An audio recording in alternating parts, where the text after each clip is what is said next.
Hello दोस्तों, आप सुन रहे हैं हमारी छोटी बहू। कहानी में आगे ध्यान से आती है। दुल्हन जीत रही है, डटी हुई है, तेज है दुल्हन। सब चले गए हैं पर डट कर बैठी है। बुआ जी ने चाशनी में डूबा हुआ तना मार ही दिया। ये तना सुन मिल्ली के चेहरे की ऐसे गुम हो गई और उसका चेहरा फीका पड़ गया। उसका फीका पड़ता चेहरा देख आदित्य बोला, आप सही कह रही है बुआ जी, डटी ही है और डटी भी रहेगी मेरे लिए हमेशा। मेरा साथ देने में कभी पीछे नहीं हटेगी ये। अदिति की ये बात सुनकर मिल्ली के फीके चेहरे पर हल्की सी चमक आ गई। वही कमरे में अतुल चेंज करके लैपटॉप में सिर घुसाए बैठा था। आरती एक कोने में खड़ी थी। उसे ऐसे रिएक्ट करते देख वो सोचने लगी, नई नवीली दुल्हन खड़ी है कमरे में, पर इन्हें कुछ पड़ी ही नहीं है। जैसे इनके लिए उसका होना ना होना एक जैसा हो। आरती ने चिढ़कर कहा, मैं चेंज कैसे करूं, मेरा सूटकेस कहाँ है। अतुल बिना लैपटॉप से आगे हटाए बोला, बेड के लेफ्ट में है। आरती ने गुस्से से सूटकेस को जमीन पर पटक दिया, फिर जोर जोर से उसे खोलना शुरू कर दिया ताकि उसकी आवाज़ से अतुल उसकी तरफ देखे। आखिर इतना शोर सुनकर वो बोला, फॉर गॉड सेक, धीरे या सूटकेस खराब होगा या मेरे कान। ये सुन आरती का पारा और चढ़ गया। तभी बाहर से किसी के चिल्लाने की आवाज़ आई। ये सुन अतुल ने चढ़कर कहा, आधी भी ना कोई काम ही नहीं करने देगा मुझे। ये कहते हुए वो अपना लैपटॉप लेकर कमरे से बाहर जाने लगा। तभी पीछे से आरती बोली, इस वक्त कहाँ। पर उसने उसकी बात सुनी ही नहीं। वो कमरे से बाहर चला गया। बाहर आदित्य चिल्लाते हुए बोला, देखा हीरा ढूंढा है मैंने, हीरा। बुआ जी ने हैरान होकर बोली, हैं, तूने नहीं, मिली ने ढूंढी अंगूठी तीसरी बार। आदित्य बोला, मैं अंगूठी के हीरे की बात नहीं कर रहा हूँ, मैं तो असली हीरे की बात कर रहा हूँ। जीत गई मेरी बीवी। कहते वो शर्मा गए। उसे शर्माते देख मिल्ली भी हंसती। तभी आदि को इतना खुश देखकर बुआ जी बोली, मतलब बीवी की चलेगी हमेशा, तू हार गया। इस पर आदित्य ने कहा, अरे बुआ जी मैं तो कब का हार चुका हूँ। ये कहते हुए आदित्य मिल्ली को ही देखे जा रहा था और मिल्ली शर्माती हुई नजरें चुरा रही थी। यहाँ मिल्ली और आदित्य एक दूसरे को देख मुस्कुरा रहे थे और वहाँ आरती अकेले कमरे में परेशान हो रही थी।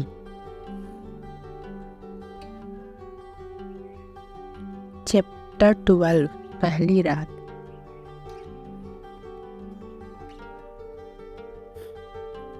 मिल्ली को बुआ जी उसके कमरे में लेकर गई और उसका रोजेज और जासमीन के फूलों से सजा हुआ था। हर कोने में रोज प्लांट्स रखे हुए थे। उन्हें देख मिल्ली हैरान हुई, इतने सारे पौधे, वो भी कमरे के अंदर। तभी बुआ जी बोली, आदि बाहर किसी से फ़ोन पर बात कर रहा है, अभी आ जाएगा, तू बैठ, मैं जाती हूँ, ठीक है बेटा। मिल्ली ने मुस्कुराकर सिर हाँ में हिलाया और फिर पौधों की तरह देखने लगी। तो बुआ जी बोली, अरे वो आदि है ना, मस्करा, इसमें भी कोई मजाक छुपा होगा उसका, देख ले अब तू, तुझे भी ठीक करना है उसे। कहते हुए वो वहाँ से चली गई। मिल्ली आसपास देखकर खुद से बोली, इतने सारे गुलाब के पौधे। तभी पीछे से आदि कमरे में आया और बोला, अभी तो कम है, मैंने और भी बोले थे पर वो जुगाड़ नहीं हो पाया। लास्ट मोमेंट तक फ़ोन करता रहा नर्सरी वालों को, पर बात ही नहीं मानी। मिल्ली उसे देख हंसते हुए बोली, ये कम है, इतने सारे तो है, पर ये है क्यों यहाँ। अरे तुम्हें गुलाब के पौधे पसंद है ना, तो मैंने सोचा तुम्हें सरप्राइज दूंगा। कमरे में इतने सारे पौधे देखकर मुझे हार्ट शेप बनाना था, वो धोखा, पर इतने पौधे मिल ही नहीं पाए। आदित्य ने उदास होकर कहा। तो मिल्ली मुस्कुराते हुए बोली, मुझे गुलाब के पौधे पसंद है, पर मुझे ये तब और भी ज़्यादा पसंद आएगा जब वो अच्छे से खिले, उन्हें धूप मिले, जो यहाँ कमरे में उन्हें नहीं मिलेगी। यह ज़रूरी नहीं कि वो हमेशा मेरे पास रहे, पर वो अच्छे से खिले, यही चाहिए। ये सुना देते मुस्कुराता हुआ बोला, हाँ माते, पर मैं भी कौन सा इनको यहीं रखने वाला था, मैं कल ही ये पौधे बाहर रखता। ये यहाँ सिर्फ आज तुम्हें सरप्राइज देने के लिए है और तुम मुझे जितना बेवकूफ़ समझती हो मैं उतना बेवकूफ़ हूँ नहीं। मिल्ली मुस्कुराई और फिर कहा, अच्छा तो मुझे इनका हार्ट शेप क्यों दे रहे थे। मुझे इनका दिल नहीं चाहिए। आदित्य ने सोचने की एक्टिंग की और फिर बेड पर बैठ गया। वो कुछ सोचकर बोला, तो फिर तुम्हें किसका दिल चाहिए?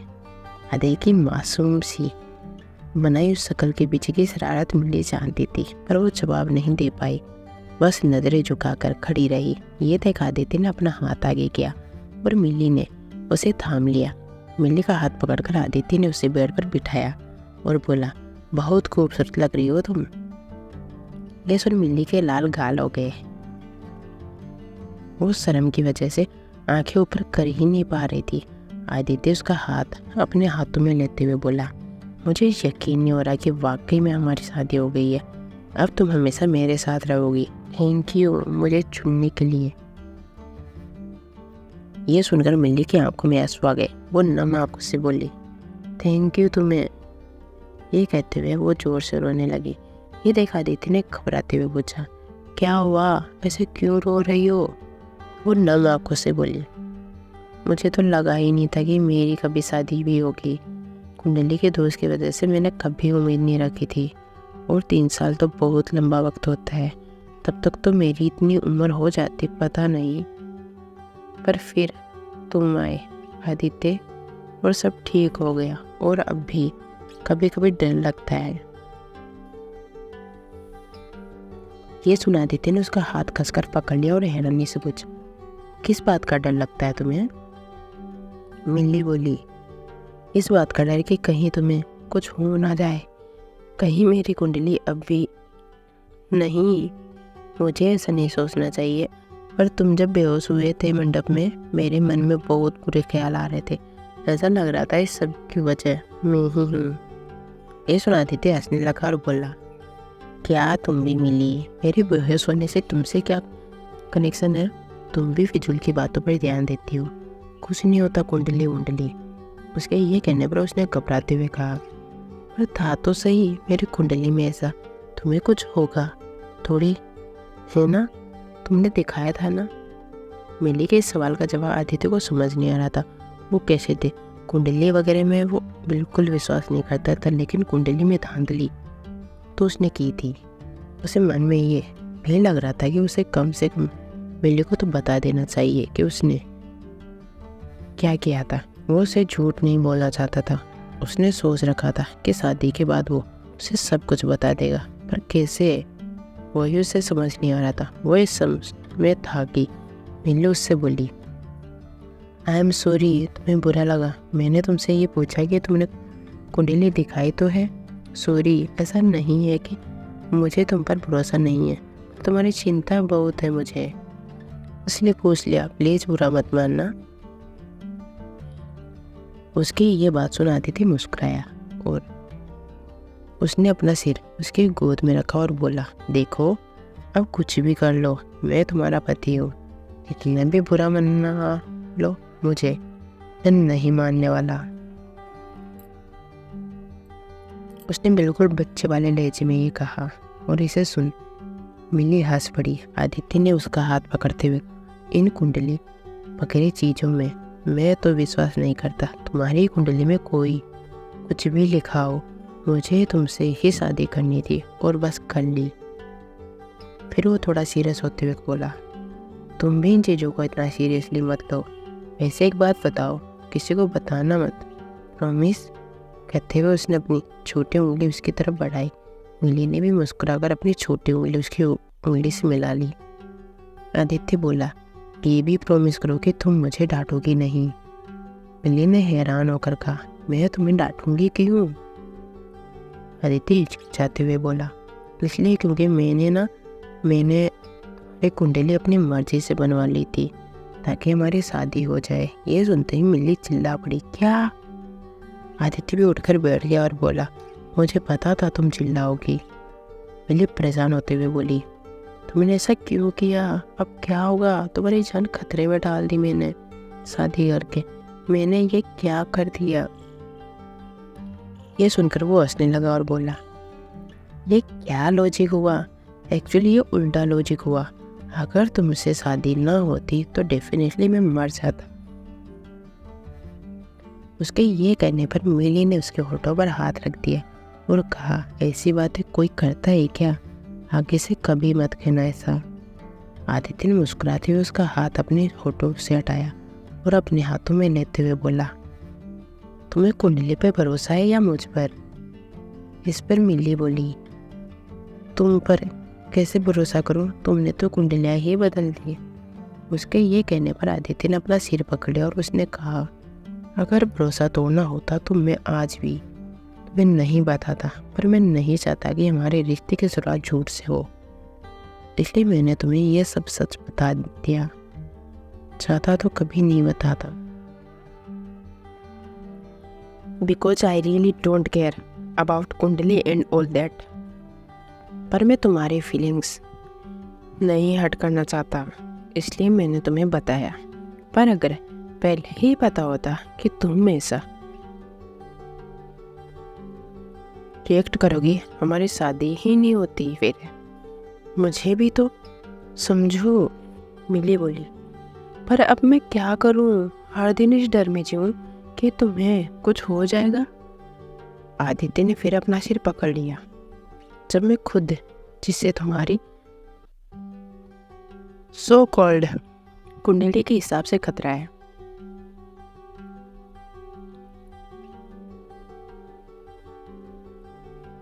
मैं कह रहा हूं कि उसे कोई प्रॉब्लम नहीं है, तुम बात ही खत्म। वैसे भी सब विश्वास की बात है, अगर ना मानो तो कुछ नहीं और मानो तो पत्थर भी भगवान।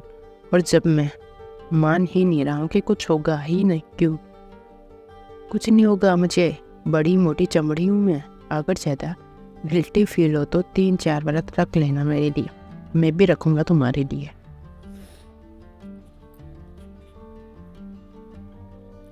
उसने एक मीठी सी मुस्कान के साथ ये कहा तो मिडली भी हल्का सा मुस्कुरा दी।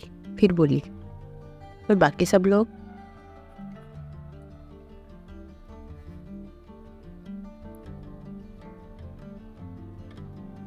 उनको भी तो बताना पड़ेगा इस बारे में। उसकी बात सुनकर आदित्य परेशान होते हुए बोला, क्यों? ये हमारे बीच की बात है, पति पत्नी के बीच की बात। इसमें सब लोगों की इन्वॉल्व करने की कोई जरूरत नहीं है। मिली का चेहरा अब भी उदासी था। वो भारी मन से बोली, पक्का तुम्हें कुछ नहीं होगा? आदित्य ने कहा, मुझे कुंडली का तो पता नहीं, पर मैंने तुम्हारा प्यार देखा है मेरे लिए। तुम्हारा प्यार मुझे कुछ होने ही नहीं देगा। अगर बाई चांस सिमराज आ गया तो खड़ी हो ना तुम सावित्री की तरह। इस पर मिली ने गुस्से में कहा, नहीं, ऐसा कुछ होगा ही नहीं, सब सही होगा। आदित्य ने अपना हाथ ऐसे उठाया जिससे वो आशीर्वाद दे रहा हो और कहा, तथास्तु। तो तुम्हारे पतिदेव ने आशीर्वाद भी दे दिया, अब तो नॉर्मल हो जाओ। मिली भी ये सुन थोड़ा रिलैक्स हो गई और हल्का सा मुस्कुरा दी। उसे रिलैक्स देख आदित्य भी रिलैक्स हो गया। वो बेड पर आराम से लेटते हुए मिली से बोला, शादी के बाद सब पति पत्नी पहली बार मिलते हैं तो इतना सीरियस नहीं होते, क्या करते हैं बताए? मिली ने शर्माकर नाम में अपना सिर हिला दिया। इस पर आदित्य बोला, लो, तुमको पता ही नहीं, मैं बताता हूँ। पर ये एक्सप्लेन करना भी मुश्किल है, but still I will try. उसके ये कहते ये दोनों हंस पड़े। वहाँ आरती अब तक अपने कमरे में अकेली थी। उसे नींद नहीं आ रही थी। वो यहाँ से वहाँ करवट बदल रही थी और बस यही सोच रही थी कि क्या पता अतुल अब अपने कमरे में वापस आ जाए, पर वो अब तक नहीं आया था। उसका इंतज़ार करते करते वो थक गई थी। आखिर उसने सोचा, बस बेइज्जती भी की हद होती है। पहली बार बीवी ससुराल आई और ये जन्म गायब हो गए। कैसा पति है ये? अब मुझे उसे ढूंढना ही पड़ेगा। सोचते हुए वो बेड से उठी और कमरे से बाहर निकल गई। उसे अतुल को ढूंढना था और पूछना था कि अगर उसे ऐसे ही अकेले छोड़कर जाना था तो उसने उससे शादी ही क्यों की।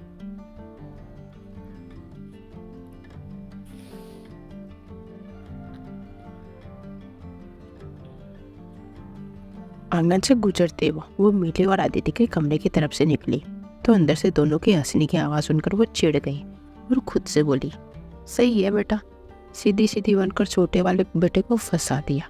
पर कोई बात नहीं, है तो आखिर देवरानी ही ना, मुझसे ओहदे में ऊपर आ ही नहीं पाएगी।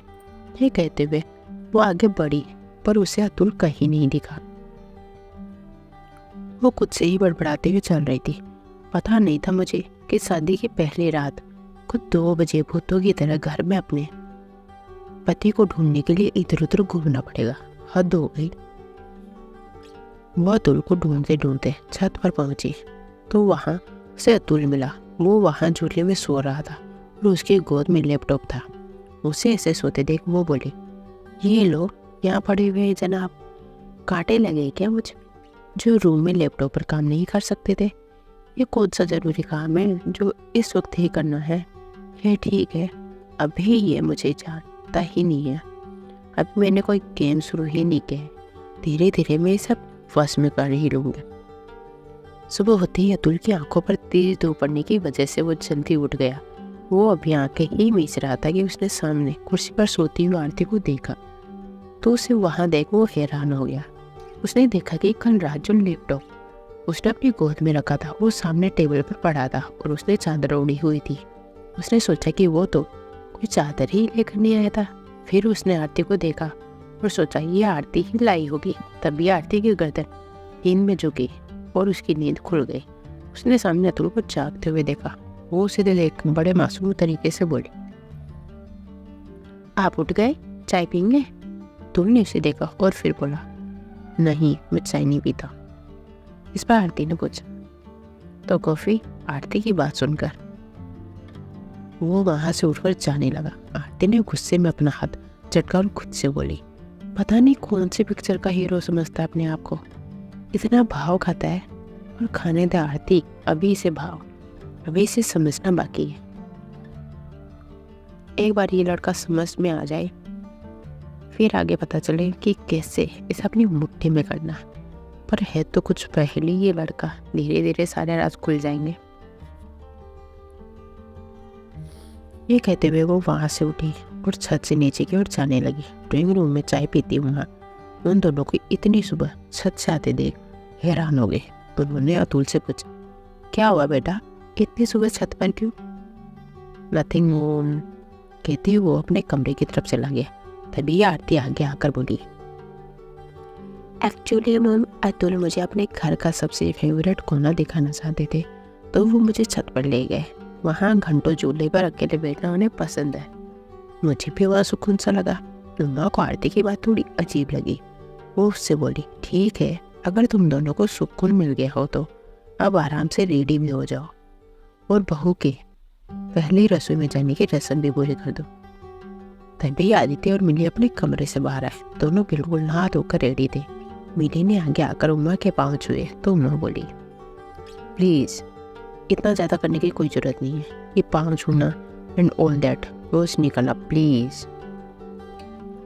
ये सुनकर आरती ने अपनी हंसी दबा दी और मिली का चेहरा उतर गया। तभी आदित्य बोला, वाह मिली, कितनी लकी हो तुम, कहीं मिलेगी ऐसी मॉडर्न सास तुमको। ये सुन मिली ने भी फीकी मुस्कुरा दे दी। फिर उसने उम्मा से पूछा, आपकी तबीयत कैसी है? अब कल आप जल्दी सो गई थी, अब ठीक है ना? इसका जवाब देते उम्मा बोली, हाँ बेटा, अब ठीक लगे या ना लगे निभाना तो पड़ेगा। चलो आज पहली बार रसोई बनाने की रस्म भी निभा देते हैं। अब मैं भी रेडी हो जाती हूँ और आरती तुम भी रेडी हो जाओ। कहते वो उठी और अपने कमरे की तरफ बढ़ गई। आरती ने तीखी नजरों से मिली की तरफ देखा और मन में सोचा, अब ठीक तो इन्हें बड़ी आई चापलूस, मुझे क्यों नहीं आया ये दिमाग में, मैं पूछ लेती पहले। पर दीदी तो हर काम में फर्स्ट है ना। इतनी सुबह सुबह तैयार होकर टीवी सीरियल की बहू की तरह पाँव की चूनी आ गई। छोड़ती नहीं है कोई कसर दीदी। कोई नहीं, अब मेरी बारी है, मैं देखती हूँ इस रस्म में किसकी रसोई ज्यादा अच्छी बनती है। चैप्टर 19। डैड मैं घर आ रहा हूँ। रात के करीब 10:15 बज चुके थे। आरती। चैप्टर 13। पहली रसोई। आरती के दिमाग में यही सब चल रहा था। मिली दीदी जीत रही थी। वो जल्दी उठकर तैयार हो गई और अच्छी बहू बन गई। आज तो रसोई वाली रसोई भी है, वहाँ भी जल्दी पहुँच जाएगी और मैं लेट हो जाऊँगी, मेरी डिश रह जाएगी। नहीं, मुझे जल्दी तैयार होना है, मुझे ये कंपटीशन जीतना है। ये सोचते वो अपने कमरे में पहुंची तो देखा वहाँ अतुल कपबोर्ड से अपने कपड़े निकाल रहा है। उसे देख आरती को गुस्सा आ गया। उसकी इच्छा हो रही थी कि अभी के अभी डांट दे उसे कि शादी के पहले दिन छोड़कर क्यों गया उसे, वो भी छत पर, और पूरी रात वही रहा। उसे बिल्कुल इंटरेस्ट नहीं था शादी में, तो उसे शादी क्यों की। पर अभी उसे ये सब पूछने का वक्त नहीं था, उसे जल्दी तैयार होना था। अतुल नहाकर निकला। उसने अपना बैग लिया और कमरे से बिना कुछ कहे निकल गया। ये देख आरती का पारा और चढ़ गया। वो सोचने लगी, मैं उसे दीवार लगती हूँ, टेबल लगती हूँ या कुर्सी, जो ऐसे इग्नोर करके चला जाता है। खैर, अभी तो मुझे मिली दीदी को हराना है। आज मेरी डिश सबसे अच्छी बनेगी और मेरी तारीफ होगी। आज तो मैं मिली दीदी को अच्छी बहू का ताज नहीं लेने दूंगी। अतुल से तो मैं शाम को बात कर लूंगी। ये सोचने के बाद आरती अपनी साड़ियों में से जो आज उसे पहननी थी वो साड़ी चुनने लग गई। उसने मोती के वर्क वाली लाल साड़ी उठाई और फिर बोली, नहीं, इसे देखकर तो मॉम कहेंगी, बेटा मोती का शेड टूटकर तुम्हारी साड़ी में चिपक गया था। फिर उसने बनारसी सिल्क की साड़ी निकाली और बोली, इसे देखकर तो वो मेरा बुखार नापेगी, कहेगी बेटा फीवर तो नहीं तुम्हें, इतनी हेवी साड़ी इतनी गर्मी में।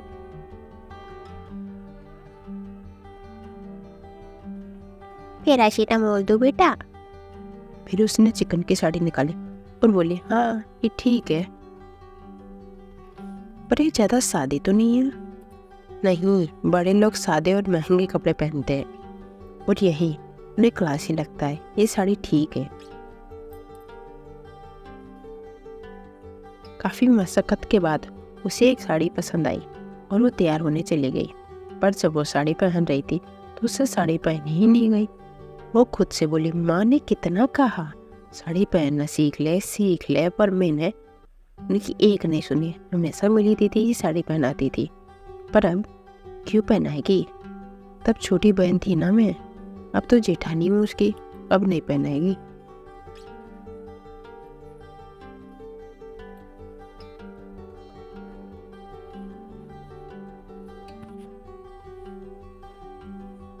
सोचती हुई वो साड़ी ठीक करने लगी, तभी उसके दरवाजे पर नॉक हुआ। उसने वहीं से पूछा, कौन है। तो बाहर से आवाज़ आई, मैं हूँ मिली। एक सेकंड के लिए तो आरती खुश हो गई कि मिली दीदी आ गई, पर अगले ही पल वो सोचने लगी, नहीं, मदद करने तो नहीं आई होगी, फिर क्यों आई है। उसने हल्के से दरवाज़ा खोला। मिली अंदर आई और बोली, चल मैं तुझे साड़ी पहना दूँ। ये सुन आरती बोली, दीदी तू सही में मुझे साड़ी पहनाने आई है। उसे देख मिली ने जवाब दिया, हाँ मुझे पता है तुझे साड़ी पहनी नहीं आती है, तू परेशान हो रही होगी। देख कैसे पहननी है, मैं पहनाती हूँ और ध्यान से देखना कैसे पहना रही हूँ। ये कहकर मिली उसे साड़ी पहनाने लगी। आरती मन ही मन सोचने लगी, पता नहीं दीदी इतनी अच्छी है, ऑप्शन नहीं है इसके पास, बहन की हेल्प करनी ही पड़ेगी। जो भी हो मेरा काम तो हो रहा है, मुझे सही से साड़ी भी ये पहना रही है और मुझसे पहले मैं भी रही है। बढ़िया है, मेरी दोनों टेंशन ख़त्म। कैसे भी करके आज डिश मुझे दीदी से बेहतर बनाने आई है, उसका कुछ सोचना पड़ेगा। वो ये सब सोच ही रही थी कि मिली बोली, ले हो गई साड़ी। आरती ने अपने आप को आईने में देखा और कहा, अरे वाह दीदी, आज तो एकदम प्रियंका चोपड़ा जैसी ही पहनाई है। उसने अपने आप को देखा और फिर मिली को। आरती ने हल्की धनी रंग की चिकन की साड़ी पहनी थी और मिली ने मरून रंग की बंधनी साड़ी। उसने मिली से पूछा, दीदी आपको नहीं लगता आपको साड़ी बहुत ओल्ड फैशनेट है।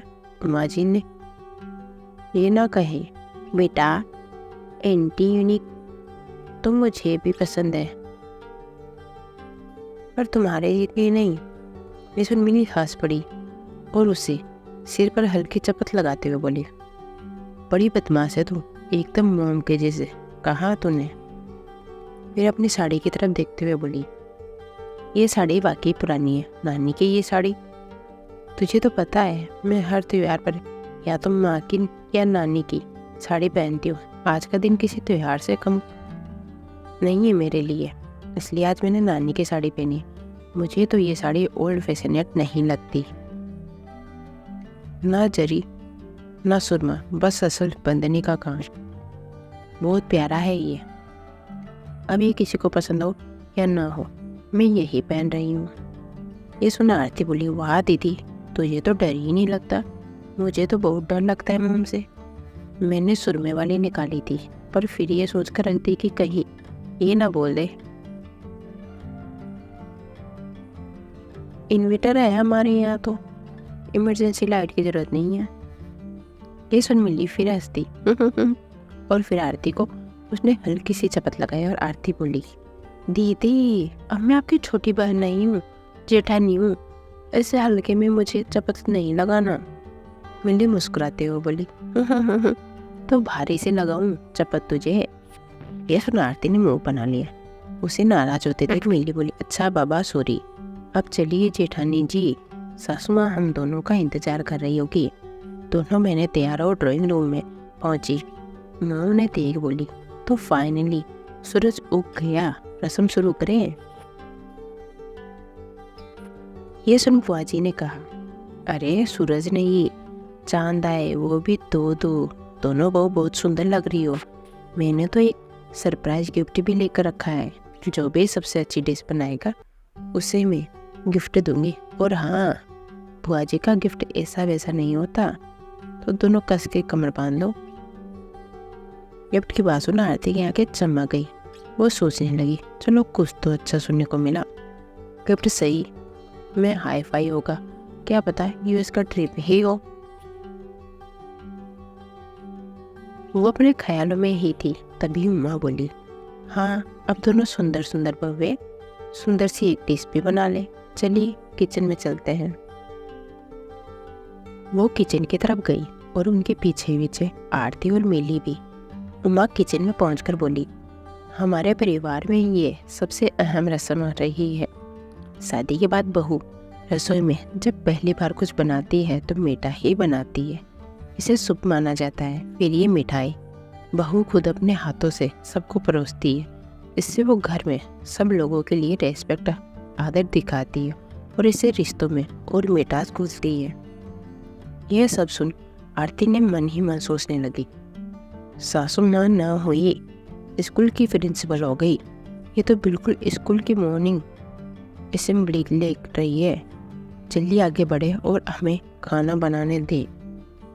माँ फिर किशोर की तरफ इशारा करती हुई बोली, ये किशोर है, तुम लोगों को कुछ भी चाहिए हो इससे हेल्प ले सकती हो। आई होप तुम लोग को कोई प्रॉब्लम ना हो ये रस्म करने में।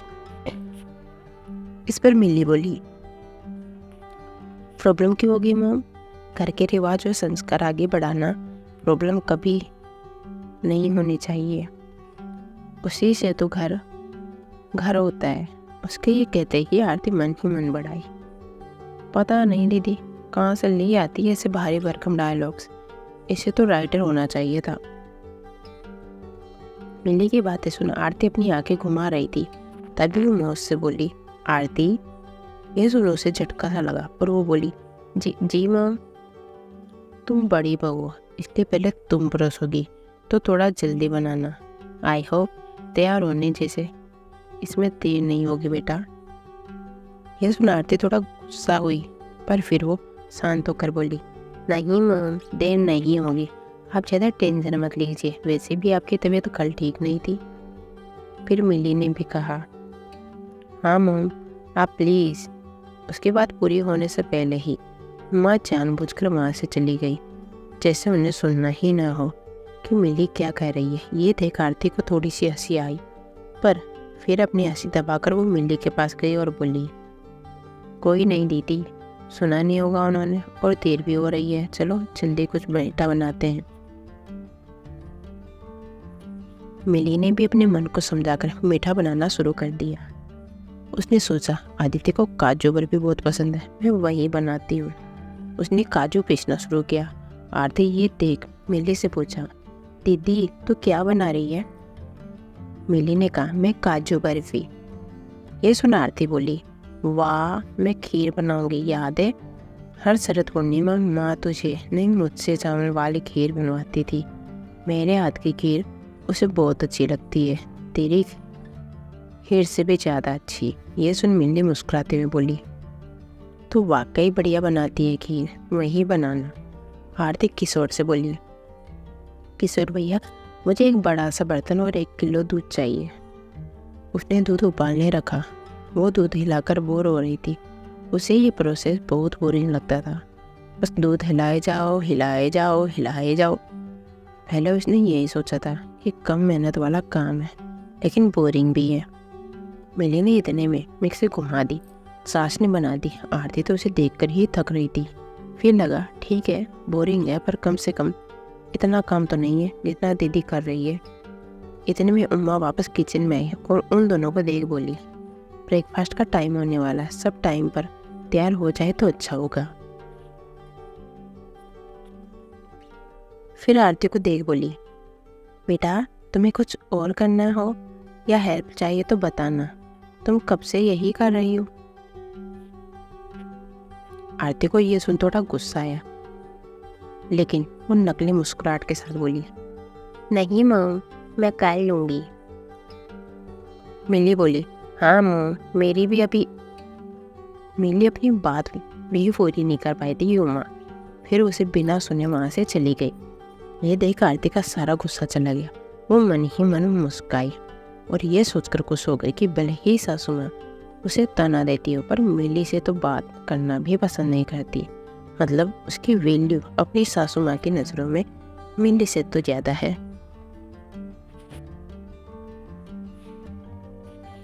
यहाँ मिली अब तक बर्फी बनाने में लगी थी। आरती की खीर बस बनने पर थी, पर वो करछी हिला हिलाकर थक गई थी। आरती को अब ये बहुत बोरिंग लग रहा था। मिली तो बिजी थी। वो थाली में घी लगाते हुए किशोर से बोली, किशोर भैया चांदी की परत होगी जो बर्फी पर लगाते हैं। किशोर बोला, वो स्टोर रूम में होगी, देखता हूँ भाभी। ये कहते हुए किशोर वहाँ से चला गया।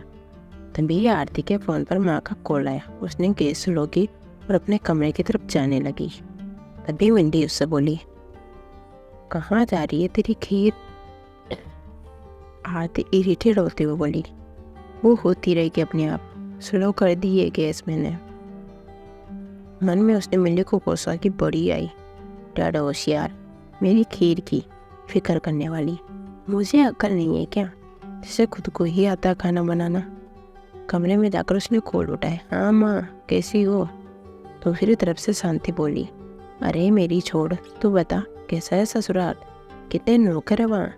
गाड़ियाँ देखी तूने? पिछली बार जब गए थे तो वहाँ किचन देखना रह गया था। वो क्या कहते हैं, मॉडल किचन होगा ना वहाँ? आरती हैरानी से बोली, मॉडल किचन? शांति बोली, अरे तुम इतनी पढ़ी लिखी, तुम्हें नहीं पता जिसमें खिसकाने वाले दराज होते हैं? अब आरती को समझ आया। वो हंसते हुए बोली, मॉडुलर माँ मॉडुलर।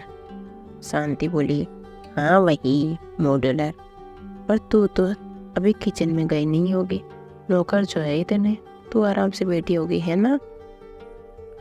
आरती ने कहा, अरे माँ अभी किचन में ही थी मैं, रसम है यहाँ पर, बहू को पहली रसोई में मीठा बनाना पड़ता है। शांति ने पूछा, क्या बनाया तूने? आरती बोली, मेरी वर्ल्ड फेमस खीर, वो तो बढ़िया बन जाएगी, पर यहाँ कुछ अलग ही पंगा हो रहा है मेरे साथ। शांति ने हैरानी से पूछा, क्या हो रहा है? अतुल शादी के बाद पहली बार, ये कहते हुए आरती रुक गई। शांति बोलती रह गई, हेलो हेलो, नेटवर्क चला गया या तू कहीं चली गई? वो जोर जोर से बोलने लगी तो आरती ने जवाब दिया, माँ कुछ जलने की बू आ रही है। इस पर उन्होंने कहा, तेरी खीर तो ना जल रही। ये सुनते ही आरती ने फ़ोन रख दिया और किचन की तरफ भागी। पीछे से शांति कहती रही, अरे अतुल जमाई साहब तो बता, क्या बता रही थी। बाहर बैठी हुई उमा को भी किचन से जलने की बू आने लगी। वो चिल्लाई, किशोर किशोर। इतने में उन्होंने आरती को फुल स्पीड में कमरे से किचन की तरफ भागते हुए देखा। उन्होंने खुद से कहा, ओके, पहले दिन ही गड़बड़ कर दी मेरी बहू ने। आरती भागते हुए किचन में पहुंची और देखा उसकी खीर जल गई थी। ये देखकर उसकी शक्ल रोने जैसी हो गई थी। उसके अलावा किचन में कोई था भी नहीं। उसे ये देख हैरानी हुई। तभी मिली किचन में आई और उसे भी जलने की बू आई। वो आरती के पास गई। उसने देखा गैस पर आरती की खीर जल गई थी। आरती ने मिली को देखा और गुस्से में बोली, कहाँ चली गई थी। मिली ने कहा, मैं स्टोर रूम में गई थी, किशोर भैया आ नहीं रहे थे इतनी देर में, तो मैंने सोचा। आरती ने उसकी बात बीच में ही काटते हुए कहा, तूने सोचा और मेरी खीर जल गई। तू तो थी ना यहाँ, मुझे लगा तू देख लेगी, पर मुझे क्या पता था तू ध्यान ही नहीं देगी। देगी भी क्यों, तू तो खुश होगी, मेरी खीर जल गई। मिली चिढ़कर बोली, ये कैसी बातें कर रही है तू, बहन है तू मेरी, मैं तेरे बारे में ऐसा क्यों सोचूंगी। तभी किशोर वहाँ आया और बोला, भाभी, मीम साहब बोल रही कि अब टाइम हो गया है, मिठाई अब बाहर परोसनी है। ये सुन आरती रोने लगी।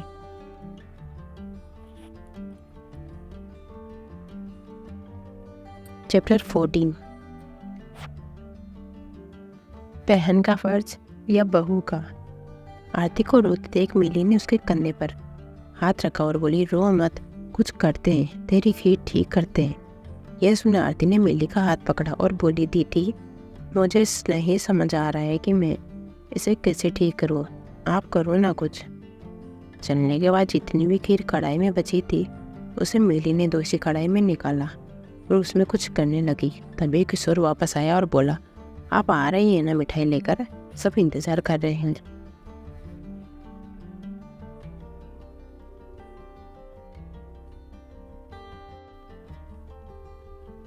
चैप्टर 14, बहन का फर्ज या बहू का। आरती को रोते देख मिली ने उसके कंधे पर हाथ रखा और बोली, रो मत, कुछ करते, तेरी खीर ठीक करते। ये सुना आरती ने मिली का हाथ पकड़ा और बोली, दीदी, मुझे नहीं समझ आ रहा कि मैं इसे ठीक कैसे करूं, आप करो ना कुछ। चलने के बाद जितनी भी खीर कढ़ाई में बची थी उसे मिली ने दूसरी कढ़ाई में निकाला और उसमें कुछ करने लगी। तभी किशोर वापस आया और बोला, आप आ रही ना मिठाई लेकर, सब इंतजार कर रहे हैं। यह सुना आरती घबरा गई। उसने मिली की तरफ देखा और बोली, ये ठीक हो जाएगी ना जल्दी। मिली बोली, कोशिश तो कर रही हूँ।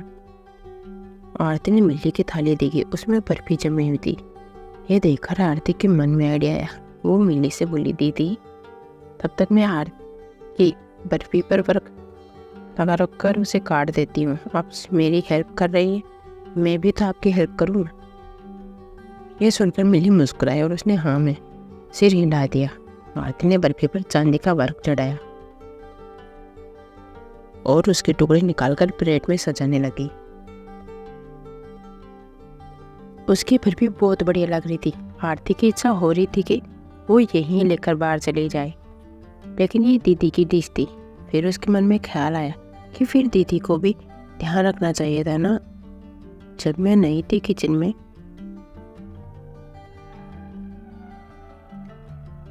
थोड़ी बहुत गलती तो दीदी की भी है। आरती ये सब सोच रही थी। इतने में उसे मिक्सी की आवाज़ आई। उसने देखा मिली मिक्सी चला रही है। वो मिली से बोली, दीदी, ये क्या कर रही हो, मेरी खीर ठीक करो ना। मिली ने जवाब दिया, वही कर रही हूँ। ये कहते हुए मिली आम काटने लगी। ये देख आरती को अजीब लगा। ये दीदी क्या कर रही है, खीर के लिए आप क्यों काट रही है। आरती ये सोच ही रही थी। मिली ने फ्रिज से कस्टर्ड पाउडर निकाला। तभी ये देख आरती को और गुस्सा आया। ने आरती आखिर मिली से पूछ ली, दीदी, ये क्या कर रही हो, कोई नई डिश बना रही हो क्या, इसी से ही कुछ बना लो ना, नई डिश बनाने में बहुत टाइम लगेगा।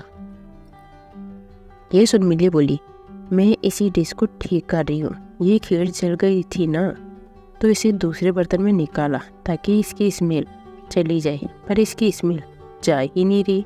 इसे ठीक करने के लिए इसमें 3-4 चेंजेस डालनी पड़ेगी।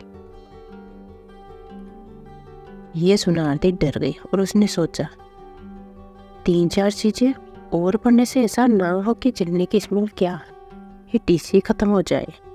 नहीं, वो ऐसे ही कोई भी डिश बाहर नहीं लेकर जा सकती। पहली रसोई ससुराल में और वो अपना पहला इम्प्रेशन खराब नहीं करना चाहती। उसकी नज़रें फिर मिली की बर्फी पर पड़ी। उसने सोचा, मिली दीदी की तो फर्स्ट क्लास बर्फी बन गई है, मेरी खीर तो जल गई।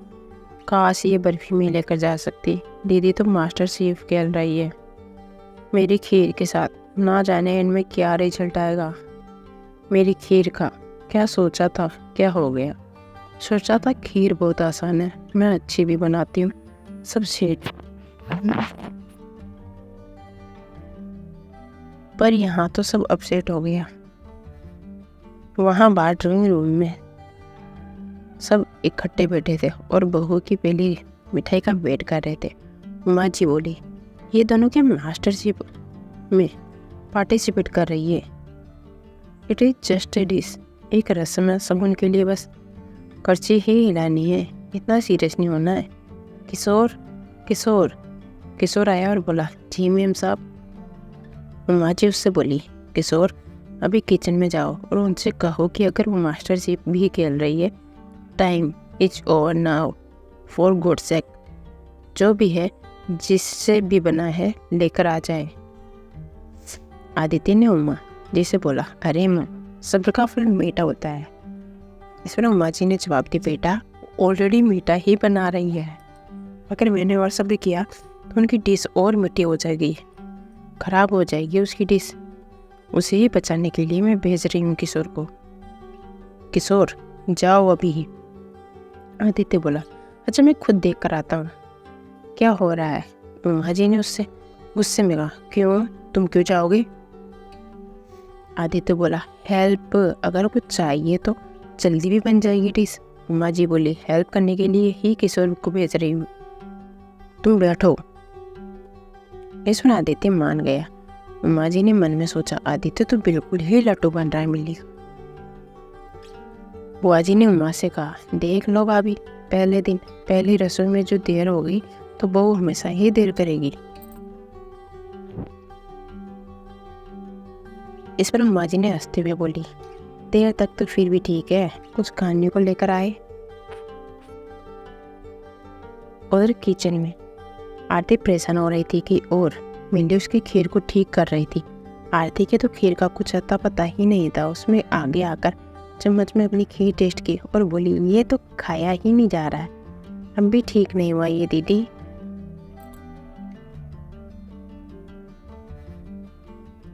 मिली बोली, रुक, मैं कर रही हूँ ना। इतने में किशोर वापस किचन में आया और बोला, आप मिठाई लेकर बाहर आइए, मैम साहब बुला रही है आपको। आरती उसे देख गुस्से में बोली, आते हैं, इतनी क्या जल्दी, कौन सी ट्रेन छूट रही है, वेट करने को बोलो। ये सुन किशोर वहां से चला गया। मिली आरती को देख बोली, आरती इतना गुस्सा क्यों किया तूने? आरती ने मिली को भी गुस्से में देखा और बोली, यार मेरी खीर जल गई है, टाइम निकल रहा, कुछ समझ नहीं आ रहा है और मुझसे एक्सपेक्ट किया जा रहा है कि मैं चिढ़ूं भी ना इस बात पर। इंसान हूं मैं, ऐसी सिचुएशन में नहीं पता मुझे क्या करना है, बस गुस्सा आ गया तो आ गया। एक तो ससुराल में पहली बार रसोई बना रही हूँ और वो भी खराब होगी, ऊपर से तुम मुझे डांट रही हो, मैं चिल्लाऊं क्यों नहीं? ये सुन मिली आरती से बोली, शांत हो जा बहन, शांत हो जा, सॉरी, अब ये सब ठीक हो जाएगा। आरती बोली, दीदी बुरा मत माना, तो जिस तरह से काम कर रही है मुझे नहीं लगता कि ये ठीक होगा, छोड़ दे, मैं बाहर जाकर यही कह दूंगी मैं नहीं बना पाई कुछ ढंग से, मैं लापरवाह हूँ, मैं बहुत बुरी बहू हूँ ना, बुरी बड़ी बहू, फिर सब लोग मेरा मजाक उड़ाएंगे और क्या पता फिर मुझ पर कोई भरोसा कर ही ना पाए। ये सुन मिली परेशान होकर बोली, क्या कह रही है तू? ऐसा नहीं है, तू ज़्यादा सोच रही है। इस पर आरती ने कहा, दीदी तुम ये इसलिए कर रहे हो क्योंकि तुम छोटी बहू हो। छोटी होने से तुम्हारी तो 100 गलतियाँ माफ़, पर मैं तो इस घर की बड़ी बहू हूँ ना। मैंने कोई गड़बड़ की तो बहुत बड़ी बात बन जाएगी। ये सुन मिली को भी लगा आरती सही कह रही है। वो चाहे उसके लिए छोटी बहन हो, पर इस घर की तो बड़ी बहू है। वो चाहे उसकी सारी गलतियाँ माफ़ कर दी क्योंकि जो वो उसकी छोटी बहन है। पर मोम तो ऐसा नहीं सोचेगी। उनके लिए और उस सबके लिए आरती बड़ी बहू है। ओहदे के हिसाब से तो घर की सारी जिम्मेदारी मोम के बाद उसकी ही है। अगर इस तरह से लापरवाही करेगी तो इसके बाद उस पर भरोसा करना मोम के लिए मुश्किल हो जाएगा। पर असल में है तो वो छोटी है, उम्र से भी और स्वभाव से भी। अचानक इतनी सारी जिम्मेदारियाँ कैसे संभालेगी ये? पर ऐसा यहाँ कौन सोचेगा? ये बन गई है बड़ी बहू, अब इसे ये ओहदा संभालना पड़ेगा। मिली ये सब सोच ही रही थी कि आरती उससे बोली, दीदी याद है बचपन में माँ बड़ी दुकान से हमारे लिए गुड़िया लाई थी। मैंने पहला दिन ही उसे तोड़ दिया था। माँ ने जब टूटी गुड़िया देगा तो तूने वो गुड़िया अपनी बताकर मुझे माँ की डांट से बचा लिया था, और अपनी गुड़िया भी तूने मुझे दे दी थी खेलने के लिए।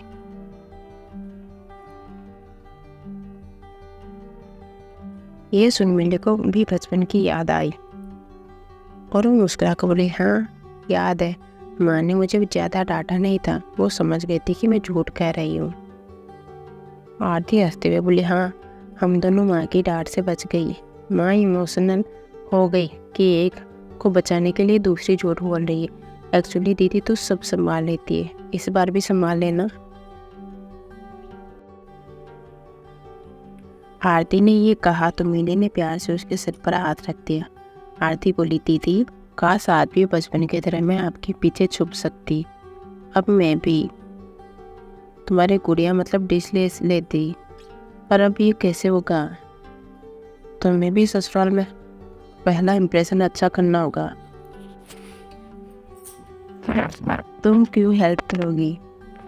ये सुन मिली बोली, कर तो रही हूँ, रुक जा थोड़ी देर। कस्टर्ड डाला है, इसे थोड़ा गाढ़ा होने दे, इससे और आम से स्मेल दब जाएगी। आरती ने मिली के बर्फी की प्लेट देखी और बोली, दीदी हेल्प करनी है सही में तो मुझे अपनी बर्फी दे दो ना। मिली कस्टर्ड हिलाते हुए रुक गई और उसे देखने लगी। आरती फिर हड़बड़ी में बोली, नहीं मेरा मतलब ये नहीं था। क्यों ही तुम दोगी मुझे? तुमने मेहनत से बनाई है और ये भी तुम्हारी डिश। अब हम छोटे बच्चे नहीं रहे हैं, बड़े हो गए हैं। मैं भी अब छोटी बहन थोड़ी हूँ तुम्हारी, मैं जेठानी हूँ अब, और तुम देवरानी।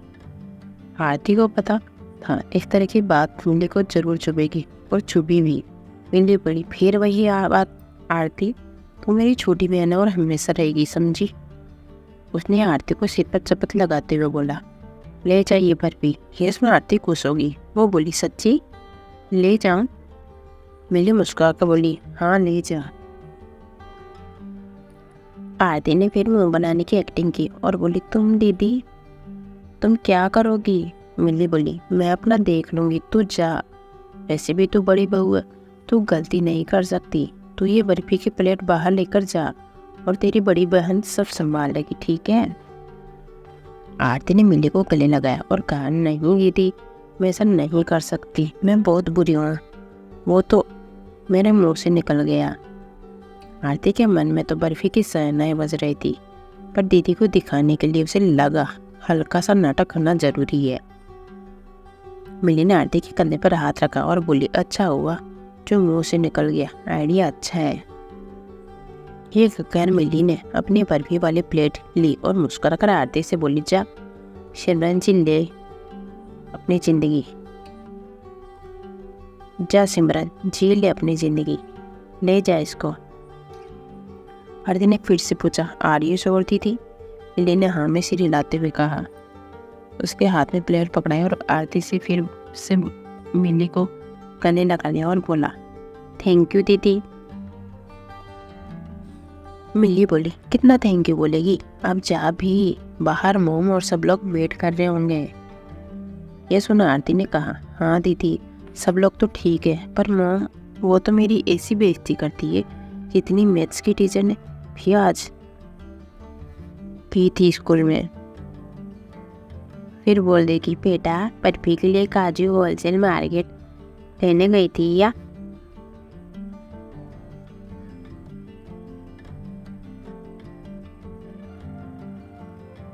कैशू फिर से फ्रेश तोड़कर लाई हो जो इतनी देर लगी। वैसे हमारी सासू माँ बड़ी टैलेंटेड टोन बड़ा प्यारा सा रहता है। उनके ताने का भी 2 मिनट तो दिमाग को प्रोसेस करने में लग जाते हैं कि कंबल में लपेट कर ताना दिया है उन्होंने। मिली हंसते हुए, अब जा भी, नहीं तो तगड़े ताने मिलेंगे। नहीं बाबा, मैं चलती हूँ, ये कहते हुए आरती बर्फी की प्लेट लेकर किचन से बाहर चली गई। उसके जाने के बाद मिली के चेहरे से हंसी भी गायब हो गई। उसके चेहरे पर परेशानी थी, लेकिन उसने अपनी परेशानी आरती तक नहीं पहुँचने दी। उसने खीर खिलाकर स्पून से उसे स्मेल किया तो पता चला कि उसमें हल्का सा चने की बू अब भी थी। अभी स्मेल पूरी तरह से गायब नहीं हुई थी। मिली समझ नहीं पा रही थी कि अब वो और क्या करे कि ये स्मेल इस खीर से बिल्कुल चली जाए। वक्त भी नहीं था उसके पास, क्योंकि पहले से ही देर हो गई थी और अब तो आरती भी बाहर बर्फी की प्लेट लेकर चली गई थी। उसका दिमाग अब काम नहीं कर रहा था। आरती का तो इम्प्रेशन खराब होने से उसने बचा लिया, पर अब उसका क्या? उसने ये तो सोचा ही नहीं था। चैप्टर 15, कौन जीतेगा पहली रसोई। आरती मिली के बनाए हुए काची बर्फी बाहर लेकर गई। उसे आते देख उमा जी कहती है, चलो लंच से पहले ब्रेकफास्ट हो जाएगा। सब डाइनिंग टेबल पर आकर बैठ गए। आदित्य नहीं बेटा, उसकी नज़रें मिली को ढूंढ रही थी, पर वो उसे दिख नहीं रही थी।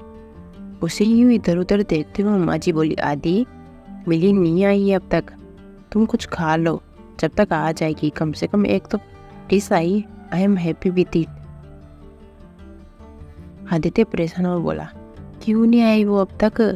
वो ठीक तो है ना? ये सुनो उमा जी उसके कंधे पर हाथ रखकर बोली, बेटा वो वार जोन में नहीं गई है, इधर किचन में ही है, आ जाएगी। सब उस पर हंसने लगे। वो भी स्माइल करते हुए बोला, उसे लगाना नहीं चाहिए इतना टाइम। उसने आरती की तरफ देख और पूछा, मिली को प्रॉब्लम तो नहीं है ना कोई? आरती भी मुस्कुराते बोले, दीदी की डिश थोड़ा टाइम ले रही है, अभी बस आ जाएगी। वाजी बोली, जो देर करेगा उसे मेरा गिफ्ट नहीं मिलेगा। ये सुना आरती खुश हो गई और उसने बर्फी सबसे पहले बुआजी को दी और बोली, सबसे पहले मैं इस घर के सबसे बड़े सदस्य को ही परोसूंगी, तो बुआजी ये लीजिए काजू कतली और बताइए कि ये आपके गिफ्ट के लायक है या नहीं। बुआजी मुस्कुरा कर बोली, अरे बेटा तूने बनाई तो बढ़िया बनाई होगी, मुझे तो अच्छा ही लगेगा, पर तेरी सास को इम्प्रेस करना बड़ा मुश्किल है। उस पर भी तूने काजू कतली बनाई, तेरी सास की फेवरेट। ये काजू कतली बनाकर 2 धारी तलवार चला दी तूने। ये सुनकर आरती हैरान हो गई और उसने पूछा, 2 धारी तलवार मतलब? बुआजी हंसते हुए बोली, अरे बेटा क्योंकि तेरी सास की ये फेवरेट मिठाई है तो अच्छी बात है तूने बनाई, उसे ये पसंद ही आएगी। पर क्योंकि ये उसकी फेवरेट है, उसने सबसे बढ़िया काजू कतली खाई हुई है और बनाई हुई है, बड़े महीन तरीके से जज करेगी इसे। सास कुछ तो होगी क्योंकि मिठाई दिल के करीब, पर सख्ती भी उतनी होगी। अब समझी ये काजू कतली कैसी बनी 2 धारी तलवार। ये सुनाते घबरा गई, पर उसने चेहरे से नकली मुस्कुराहट नहीं हटाई। उम्मा जी ने काजू कतली को देख स्माइल किया और बोली, है तो मेरी फेवरेट, डरो मत, ये देखकर मेरी तरफ से तुम्हें पहले से ही प्लस पॉइंट मिल गए। ये सुना आरती के होश ही उड़ गए। सासू माँ ने उसकी तारीफ की। उसके दिमाग में तो टीवी सीरियल की तरह 3 बार क्या क्या क्या भी हुआ। वो तो बहुत खुश हो गई। पहली बार माँ जी ने उसकी तारीफ जो की थी, सबने मिठाई खाना शुरू किया। आरती की नज़र माँ जी पर ही थी। क्या पता खाने के बाद स्टेटमेंट ही चेंज कर दे तो ये काफ़ी अनप्रैक्टिकेबल। उमा जी ने बर्फी की पहली बाइट ली और बोली, ये एक्सेप्ट नहीं किया था। यह सुना आरती डर गई। उसे लगा पता नहीं मिनी दीदी ने क्या बना दिया। उसके दिमाग में बहुत सारे ख्याल चलने लगे। कहीं मिनी दीदी की बर्फी अच्छी नहीं बनी थी और उसे पता भी था कि ये अच्छी नहीं बन रही, इसलिए उसने मुझे ये बर्फी दे दी ताकि सबको लगे कि ये खराब बर्फी मैंने बनाई है। नहीं, मिली दीदी ऐसा तो नहीं कर सकती मेरे साथ में। तभी बुआ जी ने उमा जी से पूछा, ऐसा क्या हो गया? तूने कौन सी गलती पकड़ ली जो ऐसा कह रही है? ये सुनो उमा जी ने जवाब दिया, वही तो दीदी, कोई गलती ही नहीं है। And this was not accepted. यह सब सुन सब हंसने लगे। आरती भी ये सुनकर रिलैक्स हो गई। बुआ जी बोली, तेरी दीदी तो किचन में ही रह गई और ले गई बाजी तू। ये सुन आरती बोली, नहीं मतलब अब मैं बस छोटी बहन नहीं, इस घर की बड़ी बहू हूँ। मैं इस जिम्मेदारी के साथ ये सब काम करने की कोशिश करती हूँ। माँ जी इस पर बोली, तो इसका मतलब किचन में तुम्हारी दीदी नहीं, इस घर की छोटी बहू मतलब तुम्हारी देवरानी है। आरती ने जवाब दिया, अब जो ओहदा मिला है उसे निभाना तो है। आदित्य को चैन नहीं आ रहा था, उसने अब तक कुछ नहीं खाया। उसे देख उमा जी बोली, आ जाएगी वो, इतनी टेंशन कर रहे हो तो जाओ, जाकर देख कर आ जाओ। वो उठकर किचन की तरफ जा रहा था, तभी मिली बाहर आई। उसे देख आदित्य खुश हो जाता है। उमा जी कहती, चलो आखिर मिली का मास्टर जीप खत्म हुआ पर टाइम भी खत्म हो गया, सॉरी। पर आरती ने मिठाई बना दी, काफ़ी है और देर हो रही है। आदित्य बोला, मोम कम ऑन, इतनी मेहनत से उसने बनाया है और इतनी भी देर नहीं हुई है। इतनी देर से चुप बेटा, अतुल बोल पड़ा, अब बहुत देर हो गई है, मैं ऑफिस जा रहा हूँ। ये सुना आरती खुश हो गई और सोचने लगी, वाह पहली बार अतुल मेरे पक्ष में कुछ कह रहा है। अतुल वहाँ से उठकर चला गया। पतीले में से आ रही खुशबूदार सुगंध बुआ जी से बोली, ये खुशबू तो बहुत अच्छी आ रही है, एक चांस तो देना बनता है। आदित्य ने जोर से कहा, हाँ। बुआ जी ने फिर से डिश को सुनकर कहा, ये केवड़ा है ना? मिली मुस्कुरा कर बोली, जी हाँ केवड़ा है। माँ जी बोली, जो भी है अब बहुत देर हो गई है। ये कहकर वो उठने लगी। ये देखकर आरती को मिली के लिए थोड़ा बुरा लग रहा था, पर वो अपने लिए खुशी ज़्यादा हो रही थी। उसने बाजी जीत ली। सबकी नज़रों में उसने बड़ी बहू होने का सबूत दे दिया। फिर ये भी सोचा कि हाँ, बेचारी मिली दीदी के साथ इतना बुरा नहीं होना चाहिए था कि उसकी डिश कुछ छके बिना ही टेबल से उठ जाए। पर जो भी हो, मेरे लिए तो सही हो गया। आरती ये सब कुछ सोच ही रही थी कि बुआ जी की आवाज़ से उसका ध्यान टूटा। बुआ जी ने उमा जी से कहा, रुक देख, काजू बर्फी तेरी फेवरेट थी, तूने खाई। अब जब मेरी फेवरेट डिश की बात आ रही है तो तू उठकर जा रही है। ये सुनो उमा जी ठिठकी। वो बोली, अरे दीदी ऐसा नहीं है। बुआ जी बोली, तो फिर बैठ। उमा जी को जबरदस्ती बैठना पड़ा। बुआ जी मिली से बोली, देख वैसे तो तूने कुछ और बनाया होता जिसमें से केवड़े की खुशबू ना आती तो मैं माँ को जाने देती। तूने करी भी इतनी देर, पर मुझे केवड़े की खुशबू अपने बचपन में ले जाती है। मेरी नानी जब भी खीर बनाती थी तो उसमें केवड़ा जरूर डालती थी। मुझे वो खीर बहुत पसंद आती थी। मिली बोली, बुआ जी ये भी खीर ही है।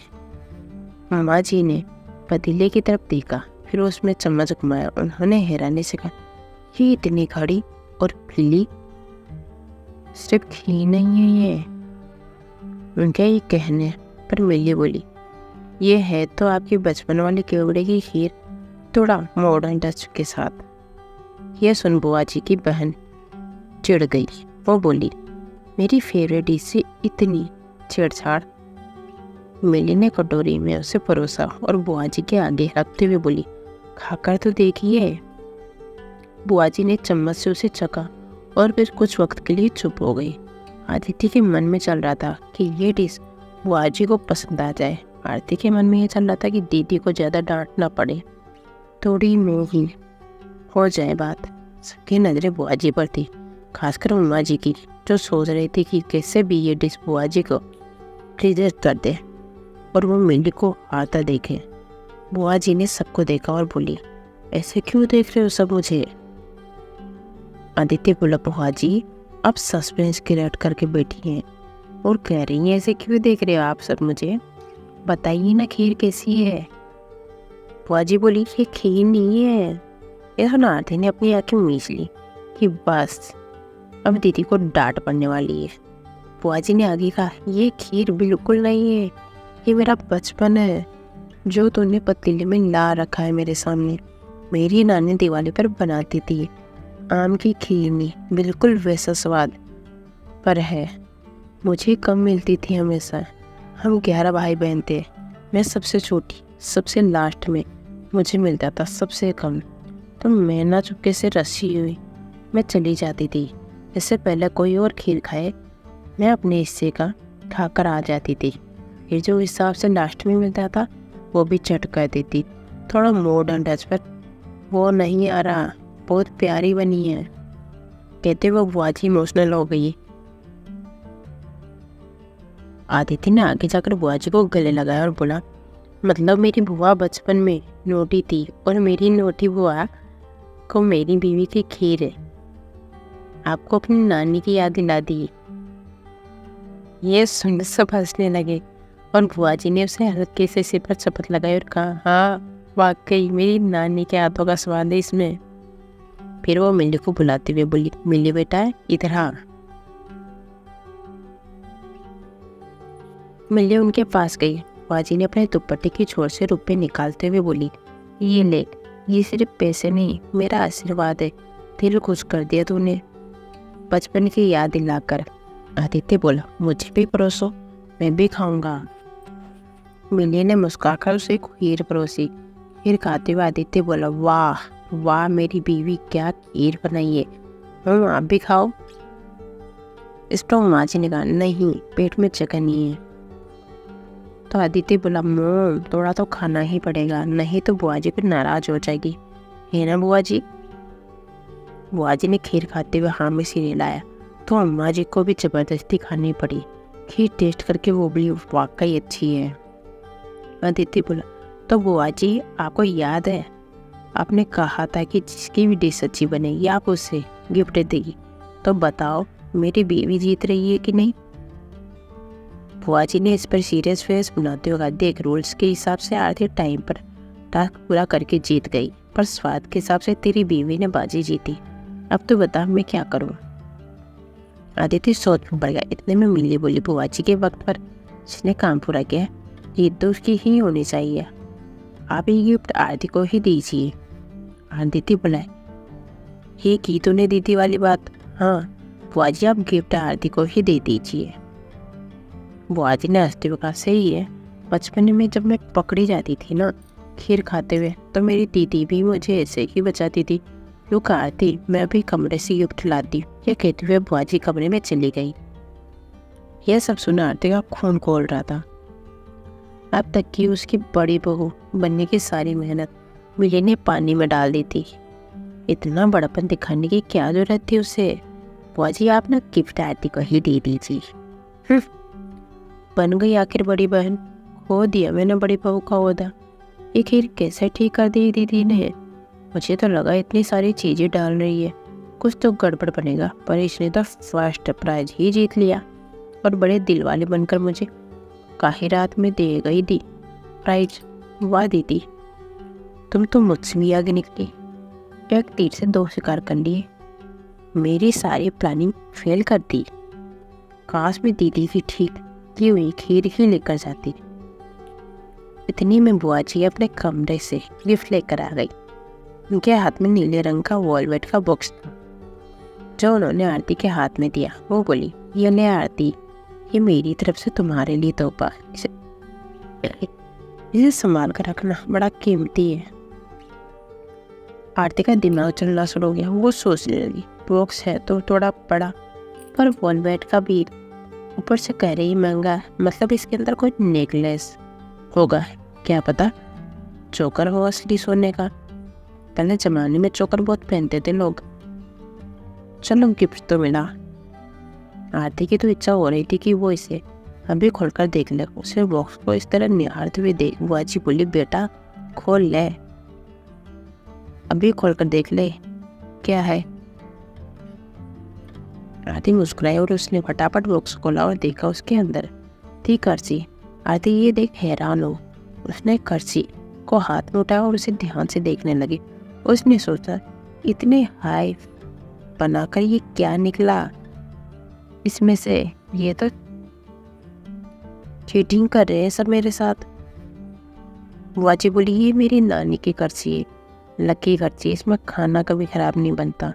ये देख, मैंने इतने सालों से संभाल कर रखी है, देख अभी कैसे चमक रही है। इतनी अपनी बहू को भी नहीं दी मैंने आज तक, तुझे दे रही हूँ। आरती ने मन में सोचा, बहू को दिया कि बहू ने लिया नहीं। फिर नकली मुस्कुराहट छोड़कर आरती बोली, थैंक यू बुआ जी, ये कर्सी नहीं आपका आशीर्वाद है। बुआ जी बोली, मेरा ही नहीं तेरी बड़ी बहन का भी आशीर्वाद है, जो तुझे गिफ्ट मिला नहीं तो मैं उसे ही देती। आरती ने मन में सोचा, दे ही देती, मुझे तो आशीर्वाद के नाम पर धोखा ही मिल रहा है। भी खीर का धोखा मिला यदि से, अब बुआ जी से इस गिफ्ट का धोखा। कोई बात नहीं, इस बार ना सही, अगली बार मैं सबको मनवा कर रहूँगी कि मैं बड़ी बहू हूँ, दीदी छोटी बहू। आरती के लिए यह सब जैसे गेम हो गया था। इस बार वो हार गई थी, पर अब उसे अगली बारी की जीत का इंतजार था। चैप्टर 16, पार्टी में जाने की प्लानिंग। आरती अपने कमरे में पलंग पर बड़े उदास मन से बुआ जी का दिया गिफ्ट निहार रही थी। वो मखमली बक्से के छलावे से खुद को निकाल ही रही होती कि दरवाजे पर नॉक की आवाज़ आई। वहाँ मिली खड़ी थी। आरती मन में सोचती, आ गई अपनी जीत से खुश मुझे चलाने। मिली उससे आकर बोली, चलो अच्छा हुआ सब ठीक हो गया। आरती ने उसे पूछा, दीदी आम कस्टर्ड सब कुछ डालने के बाद भी उसमें से स्मेल तो आ रही थी जलने की, वो किससे गायब हुई। मिली बोली, कीवड़े से, मैंने उसमें हल्का सा कीवड़ा डाल दिया जिससे उसके जलने की स्मेल बिल्कुल छुप गई। देखो ना, उसी कीवड़े ने मुझे बचा लिया। बुआ जी का फेवरेट निकला कीवड़ा। आरती थोड़ा चलते हुए बोली, बच्चा क्या लिया, जीता ही दिया आपको दीदी, आपकी डिश सबको ज़्यादा पसंद आई। मिली बोली, अरे हट पगली, बुआ जी ने गिफ्ट तो तुझे दिया ना, मतलब तू जीती। मैं टेंशन में थी कि तेरे लिए किचन में तू ठीक तो है ना। इतना परेशान हो गई थी खीर को लेकर, मेरी काजू बर्फी लेने से भी मना कर रही थी। कैसे भेजा मैंने तुझे बाहर, तो खुश है ना। ये सुना आरती भरे मन से बोला, हाँ दीदी खुश हूँ। मिली ने उसके सिर पर हाथ फेरा और कहा, बस यही सुनने आई थी, छोटी है ना तो फिक्र होती है। ये सुन आरती को गुस्सा आ गया। वो मन में अपने आप से कहने लगी, छोटी मतलब हमेशा ही छोटी रहूंगी क्या, अब तो मैं बड़ी बहू हूँ ना। लेकिन जब तक दीदी मुझे छोटी बहन समझती रहेगी तब तक मैं बड़ी बहू नहीं बन पाऊंगी। ये हमेशा आ जाती है अपना बड़ापन दिखाने। आरती ये सब बातें मिली से नहीं कर सकती थी।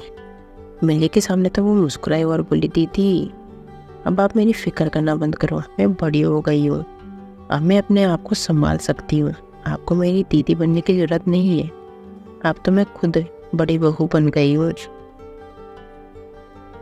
यह सुन मिली को हंसी आ गई। उसकी हंसी आरती को चुभ गई। मिली ने हंसते हुए फिर उसके सिर पर हाथ रखा और रूम से जाने लगी। तभी वो मुड़ी और कुछ सोचते हुए बोली, अरे मैं एक्चुअली जो बात करने आई थी वो तो की ही नहीं। आरती ने हैरानी से पूछा, कौन सी बात। तो मिली ने जवाब दिया, एक ही बुआ जी अभी वापस जैसलमेर जा रही है, उनके पाँव छूने के लिए तुमको बुला रही है। आरती ने पूछा, बुआ जी जा रही है? बताया नहीं किसी ने। मिली बोली, तो मैं वहीं तो बताने आई हूँ, आजा बाहर। यह सुना आरती ने सोचा, पता नहीं कैसे दीदी हमेशा ही पछताती है। यह बात भी उनको मुझसे पहले पता चल गई।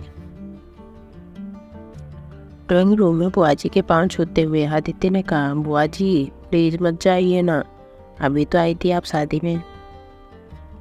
अम्मा जी भी बोली, हाँ दीदी कुछ दिन रिलैक्स करके फिर जाइए। इस पर बुआ जी बोली, हाँ हाँ ये सब कहना ही पड़ता है जब मेहमान घर से जाता है। तभी वहाँ मिली पर आरती पहुँचते हैं।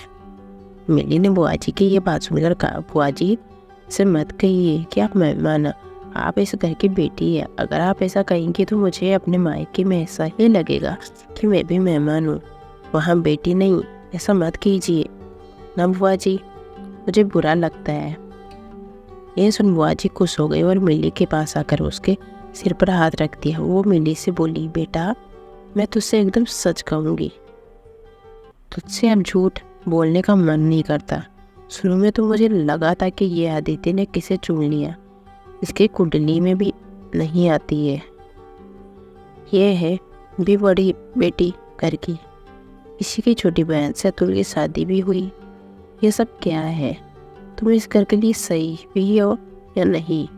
ये कैसी बहू आई है घर में, घर को संभाल पाएगी या नहीं? और अब तुझे जानकर तुझसे बातें करके ऐसा लगता है कि नहीं, ये इस घर में या हमसे तुमसे कभी अनजान भी थी। तुम में जो अपनापन है आजकल लोगों में नहीं। बेटा तूने सीधा दिल की जगह बना ली, तूने सारी चिंताएं दूर कर दी मेरी। अब मैं बिना टेंशन के इस घर से जा सकती हूँ। यह बात सुन मिली मुस्कुरा दी। फिर उसने बुआ जी से कहा, रुक जाइए ना बुआ जी मेरे लिए प्लीज़। आदित्य भी पीछे से बोला, हाँ बुआ जी प्लीज़। तो बुआ जी हंसते हुए बोली, ठीक है बाबा ठीक है, ये कहती है तो रुक जाती हूँ। ये सुन आदित्य बोला, अच्छा मैंने कहा तो माना नहीं, आपकी लाडली बहू ने कहा तो मान गई, आपने तो पाला चेंज कर दिया। बुआ जी मिली के कंधे पर हाथ रखते हुए बोली, क्यों नहीं करूँ मैं पाला चेंज, बहू है वो मेरी। ये सुन सब हंसने लगे सिवाय आरती के। उसके मन में अलग ही अलाप चल रहा था। ये सब देख उसने सोचा, दीदी भी कमाल, आते ही बुआ जी के मन में जगह बना ली। बुआ जी भी उसी के बारे में कह रही है, घर कैसे संभाली, बहू है वो बहू है तो मैं क्या हूँ, काजू बर्फी बनाने वाली नौकरानी है इस घर। ड्राइंग रूम्स में पड़ा सोफा हूँ जिसे ना पति पूछता है ना घर वाले, पड़ा है बस। आरती का तो पूरा मूड खराब हो गया था। वो वापस अपने कमरे में चली गई। कमरे में पहुंच उसने अपनी माँ को कॉल किया। शांति देवी वहाँ किचन में चाय बना रही थी। अपने मोबाइल पर आरती का नाम फ्लैश होता देख वो खुश हो गई। उन्होंने लपक कर फ़ोन उठाया और बोली, हाँ आरती बेटा बता कैसे है सब, जमाईसा कैसे, उनके बारे में तो कुछ पहले बता रही थी। आरती बोली, नहीं उनके बारे में नहीं, मैं तो वो मीठा बनाने की रस्म की बात कर रही थी। इस पर शांति देवी बोली, हाँ वो तो तू खीर बना रही थी ना। आरती बोली, मेरी खीर जल गई माँ। ये सुना आरती देवी चीख निकल गई, क्या? फिर आरती ने पूरा कांड शांति देवी को बताया। शांति देवी बोली, आय हाय ये क्या हो गया, तेरा जीतना रह गया, पर कोई बात नहीं, बस तो गई, यही बहुत बड़ी बात है। सोचा अगर मिली बर्फी देती ही ना तो। इस पर आरती ने चढ़कर कहा, हाँ हु नोज, आपकी ही फेवरेट मिली दीदी है ना। बेटा गुलाब जामुन की बात कर रही हो क्या, जो मैं बताऊं पोकर स्वीट के फेवरेट है या जनता स्वीट के? तुम बच्चिया हो मेरी, इसमें क्या फेवरेट है छोरी। तू उदास मत हो, अगर मिली तुझे मिठाई ना देती तो कितनी बेइज्जती होती कि नहीं होती। आरती ने क्या? शांति देवी ने कहा, फिर सिर्फ बच्ची नहीं तो मेरी, तेरी सास ने तेरी तारीफ भी की, ठप्पा लगाया तुझ पर, पास वन का, वो भी फर्स्ट क्लास से। आरती बोली, हाँ वो तो है मॉम। मॉम ने दीदी की तारीफ नहीं की, ऐसे जैसे मेरी की। इस पर शांति देवी बोली, फिर सब तो सही है, तू फालतू में घबराए है छोरी। रुक, खीर तेरी उधर जली थी तो मुझे उसके जलने की बू यहाँ क्यों आ रही है? आरती ने हैरानी से पूछा, क्या? शांति देवी ने अपने गैस पे चढ़ी चाय को देखा, वो जल गया था। उसे देख वो चिल्लाए, आए तेरी बातों में मेरी चाय जल गई। यह कहकर उन्होंने फोन रख दिया। रात को खाने के वक्त सब डाइनिंग टेबल पर बैठे थे। अतुल अपने मोबाइल में मेल्स पढ़ने में बिजी था। आदित्य को मिली की तरफ देखने से फुर्सत नहीं थी और आरती ये सब देखकर सोच रही थी, कहाँ फंस गई मैं। असल को तो पड़ी ही नहीं है किसी की भी, मेरी भी नहीं। और यहाँ आदित्य और दीदी तेरे चेहरे से नजर नहीं हटते खेल रहे हैं। पता नहीं भगवान मेरी कौन सी परीक्षा ले रहा है, कुछ तो अच्छा कर दे। तभी रमेश अग्रवाल जी बोले, कल हमारे सबसे बड़े क्लाइंट परितोष कपाड़िया की मैरिज एनिवर्सरी की पार्टी है। उन्होंने बहुत बड़ा बैंक्वेट बुक किया है, पर कम और करीबी लोगों को ही बुलाया है, हमें इनवाइट किया है। इस तरह की पर्सनल इनविटेशन में नहीं गए तो रिश्ते खराब हो जाएंगे। अतुल, तुम और आरती कल उस पार्टी में जा रहे हो हमारी तरफ से। ये सुन आरती के कान खड़े हो गए। वो सोचने लगी, वाह, बड़ा बैंक्वेट मतलब हाई फाई पार्टी, डेकोरेशन और बुके, कुछ तो अच्छा हो रहा है। भगवान तूने मेरी सुन ली इतनी जल्दी। उसके चेहरा खुशी से ट्यूबलाइट की तरह चमक रहा था कि तभी अतुल बोला, नो डैड, आप ही जाइए, यू नो मुझे पार्टीज नहीं पसंद। ये सुना आरती और ट्यूबलाइट से चेहरा ऑफ हो गया। वो मन में बोली, अतुल आई ही है मेरी लाइफ में मूड ऑफ करने। रमेश ने अतुल से कहा, नहीं आज मेरी तबीयत ठीक नहीं लग रही, मैं नहीं जा पाऊंगा पार्टी में। मेरे बाद तुम इस घर के बड़े बेटे हो तो तुम्हारा और आरती का जाना सही रहेगा। ये सुना आरती थोड़ा और तन गई कि वो घर की बड़ी है, पर अतुल ने साफ मना करते हुए कहा, डैड प्लीज, बजना है तो किसी और को भेज दीजिए, मैं नहीं जाऊंगा। ये सुन आरती फुस हो गई। उसने खुद से बोला, सही में अतुल ने मुझे परेशान करने के लिए ही शादी की है। ये ऐसे ही करता रहा ना तो मेरी यही हालत होगी। हाथ को यार मुंह ना लगाया। रमेश जी कहते, तुम समझ नहीं रहे, ये बहुत बड़े क्लाइंट है, पर्सनल इनविटेशन भेजा है, जाना ही पड़ेगा। अतुल बोला, ऐसा है तो आदित्य को भेज दीजिए। यह सुन आरती के गले मिलने वाला अटक गया। उसने सोचा, मैं नहीं जा रही है, ठीक है, पर मिली दीदी क्यों रहे, मुझे जाना है। रमेश जी ने कहा, ठीक है आदित्य और मिली तुम दोनों चले जाना, पर अतुल मैं अब भी यही कहूँगा कि कोई बड़ा जाए तो अच्छा है। अतुल खाने के टेबल से उठते बोला, डैड आदित्य जाए या मैं, एक ही बात है। ये कहते हुए वो वहाँ से उठकर अपने कमरे की तरफ बढ़ गया। आरती से भी बोर खाया नहीं जा रहा था।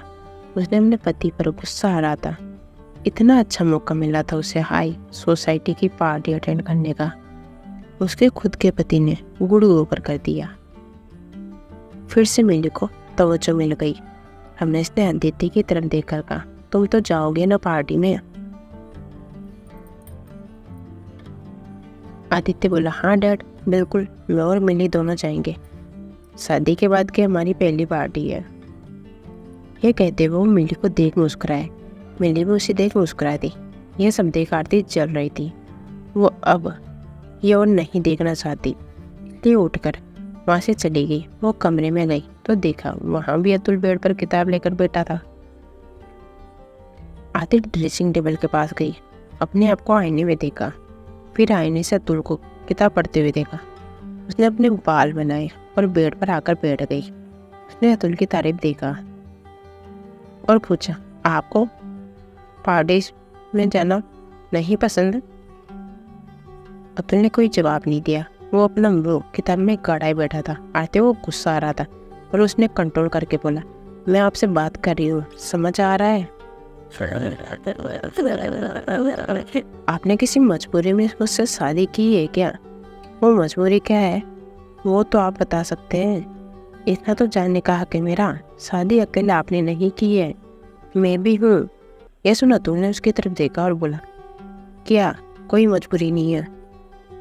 आरती बोली, है, क्योंकि पहली ही मुलाकात में आपने कह दिया था कि आप किसी और से प्यार करते हैं।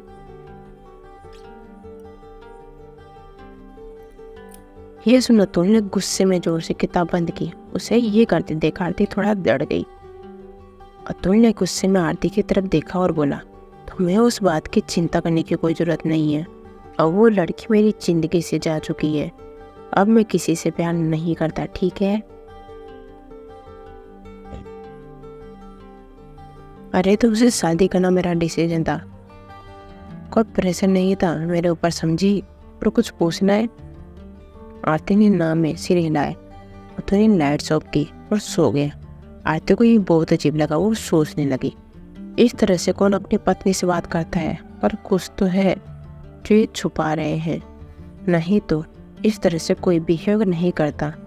आदित्य को देखो, वो कैसे लट्टू बनकर घूम रहा है मेरी दीदी के पीछे। ये तो किताब से हटना ही नहीं जानते। पार्टी में भी जाने का चांस खो दिया। वो तो ठीक है, पर वो चांस दीदी को मिल गया। क्या जरूरत थी कहने की मैं जाऊँ आदित्य जाए? एक ही बात है। एक बात कहाँ है, मैं जाऊँ आदित्य जाए, कितना फर्क है। मैं ये गेम तो नहीं हारूंगी, मैं पार्टी में जाकर रहूंगी। कुछ तो जुगाड़ सोचना पड़ेगा इसका।